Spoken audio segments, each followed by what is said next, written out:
We're now joined by Wren Baker. He's been a guest of this show many times. North Texas Vice President and Director of Athletics, SICK on 365 Radio and 365 Sports. We really don't want to discuss athletics. We want to know everything about Mack Rhoades that you know about Mack Rhoades that you can tell us about. How much run time do we have? It's going to take a while. Just go. But here's the first thing I would say is we talked about authenticity in here earlier in terms of leadership, and I was on a panel with Mack, and I left this one holstered in the chamber, but I almost said only somebody who's authentic would walk around dressed like this guy does. So, first thing I saw him, Mack and I talk probably once a week. We're very close. He says he's like a brother to me. I say he's like a father. That really offends him. I told him, I said, Mack, this outfit, I wouldn't be a supporter of it, but the cufflinks really bring it all together. So. And the socks, the lack of socks is always. He's always been that way, though. Has he always been that way? No, he's always been a no sock guy. Yeah. That's become real trendy, and Mack was ahead of that trend. I have to give him, a lot of credit there. He's always been a no sock guy, but I told him, I said, thank God for you, because Paul Frederick would have went out of business during COVID if it wasn't for Mack at home ordering these shirts. So you have known him a long time. You have worked with him side by side. Decisions that were difficult, the two of you have had to make about where you were and also each other. Did you ever think he could come to Baylor and have the success he's had, knowing where they were, knowing where he was with you at Missouri and all the things in between? I did, because I felt like where Baylor was at that point in time, they really needed a process-driven athletic director, and Mack is very regimented and almost maniacal in his processes. But, given what had happened and transpired, I felt like that was really important. And so I knew Kevin had to search, and Kevin and Bob Bodine, and certainly I'm good friends with them. And I kept telling Kevin, I'm like, hey, I think Mack's perfect there. I don't know if he'd do it, but I think he's perfect there. And they ended up eventually talking to him, and I think they agreed. And man, what a tremendous job that he's done here. Such a great fit, just the individual and the institution. And I've always had a lot of respect and admiration for Baylor, and certainly have a lot of respect and love and appreciation for Mack. So I've been thrilled to watch what's happened here the last couple of years. What have the last year been like for athletic directors, especially at your level at North Texas? Obviously, when the Big 12 almost disintegrates, no one's really safe, or no one is, unless you happen to be Alabama or Florida and you're going to be in the SEC forever, but no one's really safe in all this. So how do you approach things knowing that, you're constantly having to sell, here's what the benefits of North Texas are, here's, we're a big school, we're this, we have all these things, in a world where no one can really feel like 100% secure in the ground they're on?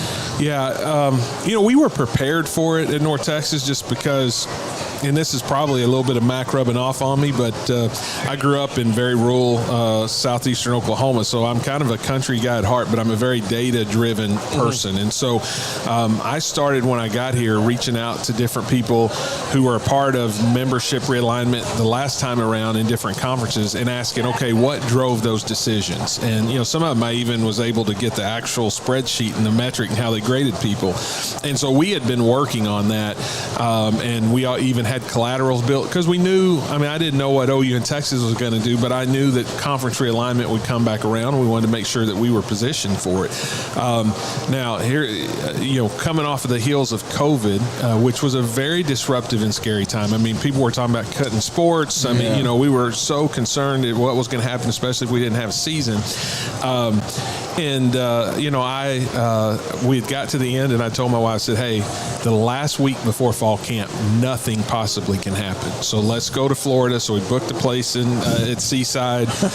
Spent more than we should, but we hadn't been on vacation in a couple of years. So I'm like, let's do it big. We're going to really live this up. And then the week or two before we get ready to go is when the OU Texas news broke. So I was on the phone the whole time talking about conference realignment. But, it was a crazy time and a disruptive lifetime, but that's college athletics. When has it not been disrupted? Whether it was back to cost of attendance, what we're dealing with now, realignment. I mean, the only thing that stays the same in our industry is everything changes. And so if you can't handle that, you better go do something else. And so, I think that's one of the things that Mack's always done very well, and I've watched him, watched other people I've had a chance to get to know and work with that I respect. And you just have to be ready to for any situation to present itself.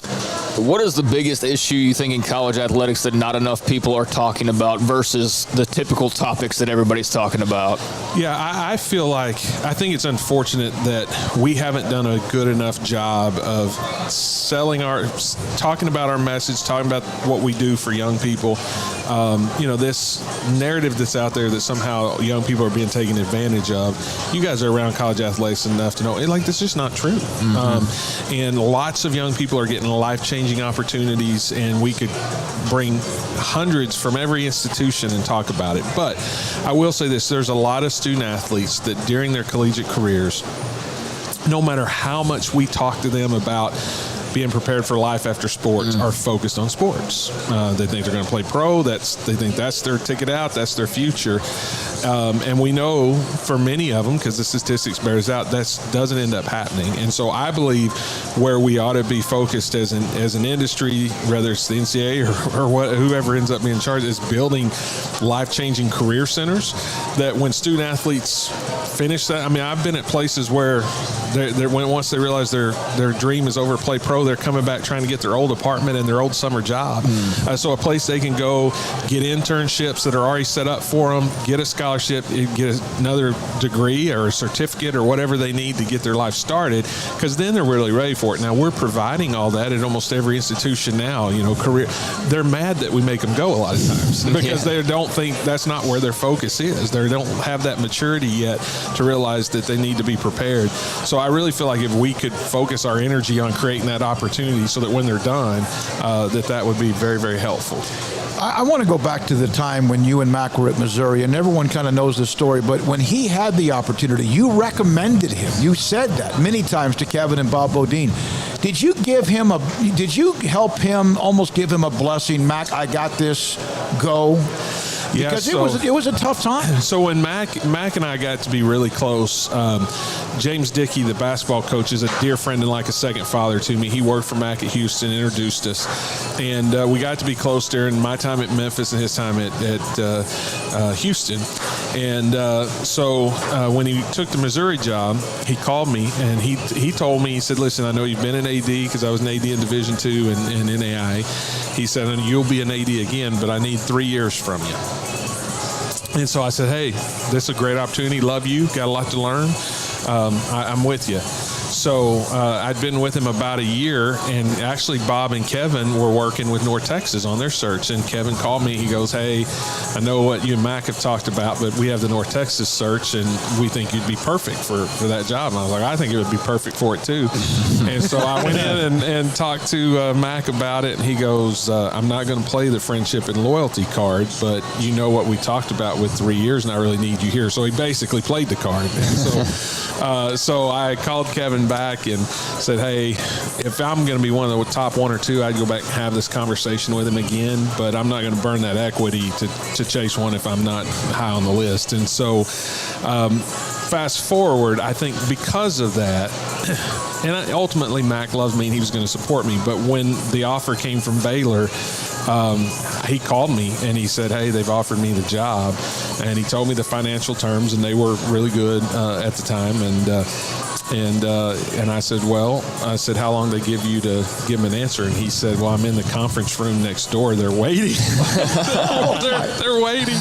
And I said, "What does Amy say?" And he's like, "Well, I'm going to call her next." And so, he said, "But I felt like I owed you this call, because I recruited you to Missouri." And he said, "I'll have a place for you at Baylor if you want to go. I'll try and help you get the Missouri job if you want to do that, and I'll support you at North Texas." And so we had a moment. We talked about other things that I'll keep personal and private there, but we had a moment, and I basically told him, I said, "Mack, you need to do what's best for your family and what you feel like God's calling you to do." And that was my advice to him. And I think he knew what he wanted to do, but because of our friendship and relationship, I think it helped him that he knew that there would be no hard feelings on my part, and it's worked out great for him and for Baylor, and it turned out great for me. And you all know this. God has a plan for us all, and so he plants us where he wants us to be, and he lets us grow there. And so I think it was time for Mack to be planted here. Wren Baker is the director of athletics at the University of North Texas, and he's with us at the Cows event at Baylor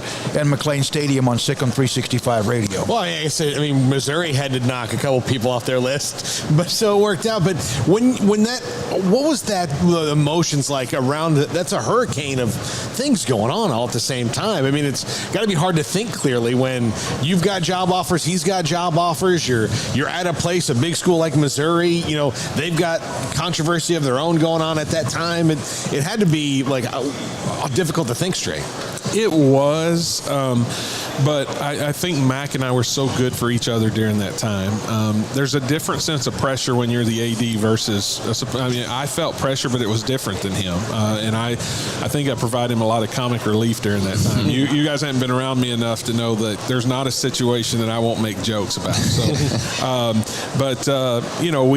we were in that together, and there was something about having each other that allowed you to provide some clarity, and we know each other very well and talk through those things. So, I knew for him at that time, he still had two daughters in the Houston area. One had went with him up to Missouri, and it was a great financial opportunity. But more than that, I just knew what Kevin was describing that Baylor needed, and that's exactly who Mack was. And it just felt to me like, it would make sense. And you guys have known Mack well enough to know leaving a place where you feel like the job's not finished is not in his DNA. So I think he had to overcome that. But one of the things I tried to tell him was, who you owe the most to is your family and yourself, and to your calling. And so if you feel like this is where you're being called to go, you can't worry about what might be left to do at Missouri. So, I have so much respect and admiration for him. He is a very thoughtful, strategic leader, but a very good person. He really cares about people. And so I don't take for granted that he called and talked that through with me. He didn't have to, certainly could have just made the decision. So I think that says a lot about who he is. I just blanked for a sec. You mentioned kind of in passing the NCAA or whatever it is that's leading whatever this is. What do you think that ultimately is, or is that what everybody's trying to figure out right now? I think it's what everybody's trying to figure out right now. And it's changed in real time. A month ago, I felt like there was probably pretty likely that the FBS 130 was going to pull FBS football out of the NCAA. But I think people are stepping back and saying, okay, well, what does that really solve? Because you're going to have some of these same issues and concerns with basketball, and baseball is becoming a revenue sport. And so, I really feel like we have to figure out, not as individual institutions, because there's so much difference between the FBS schools. As a collective, what's important? What are we trying to do? And then we got to go fight for that in a unified way, and not in a way where everybody's just trying to do what's best for just their institution on that particular day. We got to put the competitiveness aside and really focus on what do we want this to be, and collectively go fight for it. And we may not be able to get it, but we certainly can't with the scattershot approach that we have right now. Well, that's kind of strange about all this, is that you hear these people like, this is a great decision for us. All right, great, and good for you, but can we just move it just a little bit this way so that it works? Like, because otherwise 20 years from now you can sit around going, should have maybe done this then. Listen, I may be wrong, but how many professional leagues in football and basketball have we seen rise up and try to compete with the NFL and NBA and fail? And so I move into a completely professionalized model. I just don't think that's the right thing. I don't think that's going to be as financially productive long term as some people think it is, but I think it's going to take us away from our mission of educating people and providing life-changing opportunities. And so I know that we're going to have to be somewhere in the middle. I mean, you can't be naive to where we're at and what we're facing, but I do believe that we can fight to find something that makes sense. Wren, I had another coach that's Southland. What's Colby Carthel from SFA, and I asked him about games against FBS schools and how important that is for FCS schools and others. How much do you rely on those games to help? You're a part of a heck of a nice conference, but how much do those games matter? Because you hear about more conference games, less non-conference games. What is, from your perspective? Yeah, we don't rely on them as much from just the financial piece at North Texas. But what we are doing, and, our game with Baylor is a home and home. We got a home and home with Texas Tech, home and home with Cal Berkeley, home and home with Colorado, home and home with Missouri. So we've been fortunate to get those, partly because we're in the Dallas-Fort Worth area, and we have a nice facility, and it's easy to get to. But my philosophy is, and we're going to see if I'm right, but that the best way for us to build up our season ticket following is to get those games in our stadium, and that long term, even though there's a short term benefit of taking a bye, long term that's a better way for us to build a sustainable financial support base behind us. And so I think that part of it's really important. You look at all of our biggest crowds that we've ever had, and it's over and over again, you'll see Power 5 opponents, particularly in state, that helped with those crowds. And if people come and have a good time, then, they buy season tickets and they continue to come. And so I think it's going to be really, really important for us. And I think it's good for the state. The more strong institutions you have, the better it is for everybody.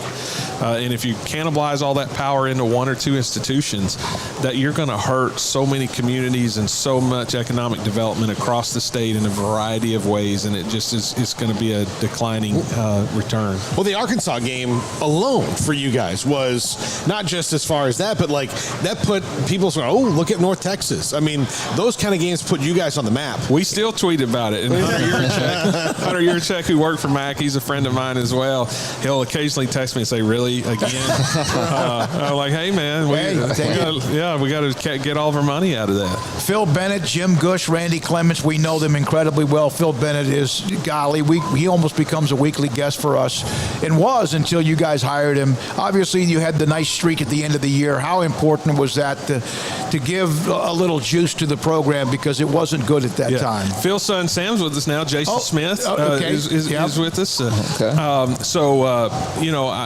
I'll tell you what. Phil has been such a blessing to have. I mean, he's unflappable as a coach. He's weathered so many storms. He's a great leader.